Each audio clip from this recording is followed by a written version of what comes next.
We all know that camera bodies are important, but something that's way more important and actually makes the difference are all the things that surround our camera. And today we're gonna talk about this and I use it for my YouTube videos. So let's get it started.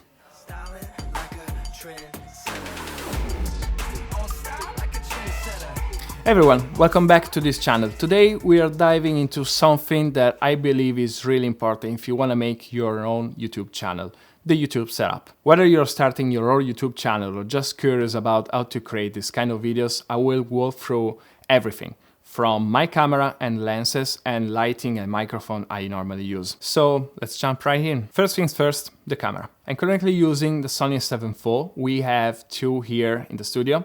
I like the 6K oversampling, so I have more quality than a normal 4K sensor. And of course, everything you see is shot in S-Log3 and colored on DaVinci with a lot I made for this specific YouTube setups. Regarding the lens, I'm currently using a Sigma Art 2470 f2.8 on 35mm, which is probably my favorite focal length ever.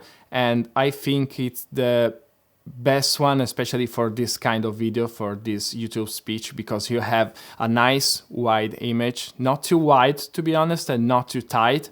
And you know, the quality of the Sigma Art is really cool. Even if I'm currently thinking about switching to a 35mm Sony, because it's a prime lens, so it's actually sharper. Now let's talk about the lighting. The key light is probably the most important part of any setup. I'm currently using the Godox SL60 Mark I, which is one of the best light if you're starting, because it's cheap and it has a good light quality. I also use a white softbox. This one is from Newer and I think it's a 90 centimeter if I'm correct. And in front of it, I just put a big diffuser. So I have this nice diffuse light on me. With that, I'm just using a stand from Newer. I just ask you to buy good stands. Don't buy those cheap stands like you can find on Amazon for 20 euro, because you're gonna use it for once and then you just paint them. To add more contrast on my image, I usually use a negative fill, which is this black huge diffuser on my left side. It basically absorbs the light coming from the key light, in this case, to add more contrast on my left side. The next one is the backlight, and this one is a subtle, but it makes a big difference as it creates a good depth from the background. I'm not really using a backlight, but I'm using a fill light on my left side, so it creates more like three-dimensionality on my image. And I'm currently using this LED tube for Godox. It's a good RGB tube, to be honest, but the only thing is the battery is quite short. But if you use just a V-mount or a power bank, it's just fine, to be honest. Finally, let's talk about the audio, which is, in my opinion, the most important part of any video, more than the video itself. I use the Comica VM30, which I've mounted on this Rode boom arm. The thing I loved about this shotgun microphone is that it's also wireless. And it has its own transmitter. You can plug in directly to the camera to have the audio from the distance.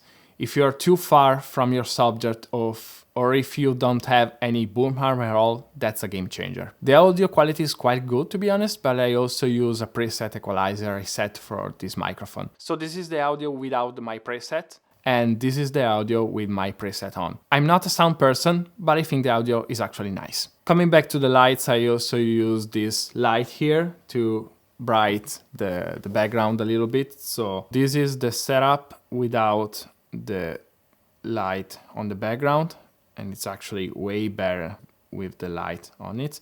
And this is the setup just with the key light and with the fill light and with the backlight. I think the result is pretty good. So that's my setup, from the camera and lens to the lights and the microphone. This is what I use to create this video on this channel. It doesn't have to be fancy, but just functional and tailored to your style. So that's it. Let me know in the comments what you think about this YouTube setup.